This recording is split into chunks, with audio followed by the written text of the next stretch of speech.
এ যেন তীরে এসে তরি ডোবার মতোই। দরিদ্র পরিবারে অর্থাভাবে বেড়ে ওঠা আব্দুল্লাহ আল মুজাহিদ ঢাকা বিশ্ববিদ্যালয় সহ আরও দুটি বিশ্ববিদ্যালয়ে ভর্তির সুযোগ পেলেও অর্থ জোগাড়ের দুশ্চিন্তায় কাটছে তার প্রতিটি দিন। এখন তো আমার সবচেয়ে বড় বাধা সামনে আমার ভর্তি অ্যাডমিশনের। এখানে প্রায় 20 থেকে 25,000 টাকার মতো লাগবে, কিন্তু আমার পরিবারের 1,000 টাকা দেওয়ার মতো সামর্থ্য নেই। পরিবারের বড় ছেলে হওয়ায় ছোটবেলা থেকেই দায়িত্বের বোঝা কাঁধে নিয়েই এগিয়ে যেতে হয়েছে তাকে। পড়ালেখার খরচ জোগাতে কাজের সন্ধানে তাকে ঘুরতে হয়েছে এক স্থান থেকে আর এক স্থানে, কখনো রাজধানীতে, কখনো বা অন্য জেলায়। তারপরও থেমে যাননি নিজের স্বপ্ন পূরণে।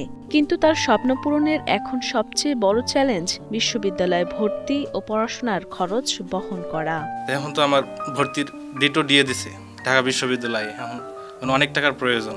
এখন আমার পরিবার থেকে দিতে পারবে না। বাবার কাছে চাইলে বাবা আড়ালে গিয়ে কাঁদে, মাকেও দেখি অনেক সময় কাঁদে। এগুলো দেখলে আমার মন আর ঠিক থাকে না। এখন আমি সরকারের কাছে এবং দেশের বিত্তশালী ব্যক্তিদের কাছে আকুল আবেদন জানাবো, এখন আমার স্বপ্নের পূরণের জন্য তারা একটু আমাকে সহায়তা করে। রংপুরের তারাগঞ্জ উপজেলার কিসামত বালাপাড়া গ্রামের দিনমজুর আলমগীর হোসেনের ছেলে আব্দুল্লাহ আল মুজাহিদ। ছোটবেলা থেকেই পড়ালেখায় বেশ আগ্রহী ছিলেন তিনি।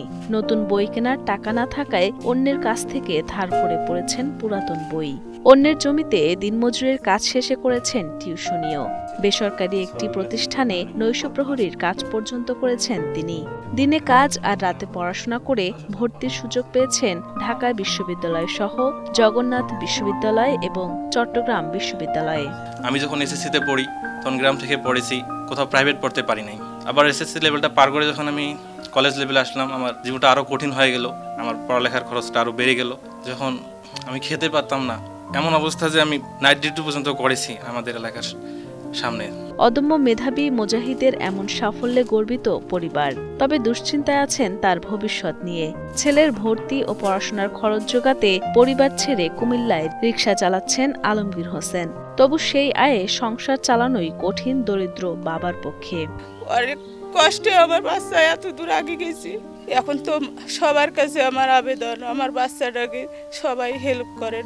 একজন প্রতিভাবান শিক্ষার্থীর উচ্চশিক্ষার পথ যেন অর্থের কারণে বন্ধ না হয়, সেজন্য সমাজের সচেতন ও সহৃদয় ব্যক্তিদের এগিয়ে আসার অনুরোধ জানান স্থানীয়রা।